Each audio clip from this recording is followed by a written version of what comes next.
தனுராசி அன்பர்களே, இன்று சந்திரன் உங்கள் ராசிக்கு 3ஆம் இடத்திலே இருக்கின்றார். உங்களுடைய ராசி அதிபதி குரு ராசிக்கு 7ஆம் இடத்திலே இருக்கின்றார். ஆகவே இன்றைய நாளிலே உங்களுக்கு இளைய சகோதரர்கள் மூலம் நல்ல அனுகூலம் உண்டாகும். மேலும் நீங்கள் நினைத்ததெல்லாம் நல்லபடியாக நடக்கக்கூடிய நல்ல நாளாக இருக்கின்றது. பயணங்கள் அதிகமாக மேற்கொள்வீர்கள், அதன் மூலம் லாபம் பெறுவீர்கள். காரிய தடைகள் எல்லாம் விலகும். கூட்டு தொழில் செய்பவர்களுக்கு அதிலே நல்ல லாபம் ஏற்படும்.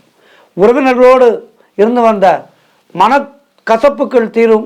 அவர்கள் மூலம் ஆதாயம் உண்டாகும். உத்தியோக உயர்வு, பதவி உயர்வு, இடமாற்றம் போன்றவை ஏற்படும். குழந்தைகளால் மகிழ்ச்சி உண்டாகும்.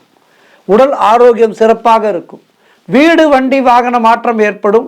அலுவலகத்திலே உங்களுக்கு புதிய பொறுப்புகளை கொடுப்பார்கள். அது உங்களுக்கு மகிழ்ச்சியை ஏற்படுத்தும். மொத்தத்தில் இன்றைய நாள் மிக மிக சிறப்பான நாள். இன்றைய நாளிலே சிவபெருமானை வணங்குங்கள், வாராகி தாயாரை வணங்குங்கள், முருகப்பெருமானை வணங்குங்கள். வாழ்த்துக்கள்.